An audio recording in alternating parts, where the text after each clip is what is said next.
ఇప్పుడైందిన వార్త ప్రధాని నరేంద్ర మోదీ పర్యటన వేళ తీవ్ర ప్రమాదం దేశమంతా షాక్. వివరాలు వీడియోలో తెలుసుకుందాం. వీడియో పూర్తిగా చూడండి. అలాగే తప్పకుండా లైక్ చేయండి. మరిన్ని అప్డేట్స్ కోసం ఛానల్ వెంటనే సబ్స్క్రైబ్ చేసుకోండి. ప్రభుత్వం నుంచి వచ్చే లేటెస్ట్ అప్డేట్స్ అన్ని కూడా ఎప్పటికప్పుడు మన ఛానల్ ద్వారా మీకు తెలియజేయడం జరుగుతుంది. అలాగే వీడియోని ఒక లైక్ చేసినట్లయితే మరింత మందికి సమాచారం చేరుతుంది. ఇంక వివరాల్లోకి వెళ్ళిపోదాం. అమెరికాలో అధ్యక్ష ఎన్నికల గడువు సమీపిస్తున్న వేళ తీవ్ర ఉద్రిక్త పరిస్థితులు నెలకొంటున్నాయి. గన్ కల్చర్ మళ్లీ పేటరేగుతోంది. ఆ దేశ మాజీ అధ్యక్షుడు రిపబ్లిక్ అభ్యర్థి డొనాల్డ్ ట్రంప్ పై మరోసారి హత్యాయత్నం చోటు చేసుకోవడమే దీనికి నిదర్శనం. అదే సమయంలో ఇక న్యూయార్క్లోని హిందూ ఆలయం కూడా విధ్వంసానికి గురైందంటున్నారు. గుర్తు తెలియని వ్యక్తులు ఆలయాన్ని ధ్వంసం చేశారు. అక్కడ ఉన్న కొన్ని బోర్డులను పగలగొట్టారు. మరికొన్నిటిపై నల్ల రంగు పొలిమారు.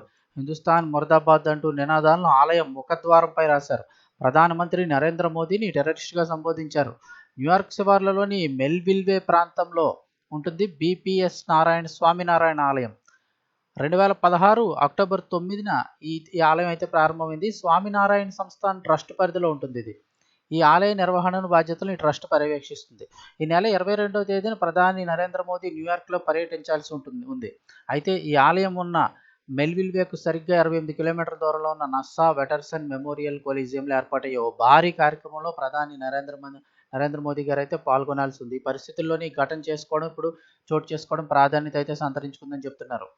స్వామినారాయణ ఆలయం ప్రహారీ గోడలు, ముఖద్వారాన్ని ధ్వంసం చేశారు. నల్ల రంగు పూశారు. ఆలయ ప్రాంగణ రోడ్లపై పెయింట్తో మోదీకి వ్యతిరేకంగా నినాదాలు రాశారు. మోదీని ఉగ్రవాదిగా చిత్రీకరించారు. ఈ దాడి తర్వాత కొన్ని చోట్ల ఆలయం పెచ్చులుడి కనిపించింది. అయితే ఈ ఘటనపై అమెరికాలోని భారత రాయబార కార్యాలయం దిగ్భ్రాంతిని వ్యక్తం చేసింది. ఎట్టి పరిస్థితుల్లోనూ ఈ దురాఘాతాన్ని సహించబోమని తెలిపింది.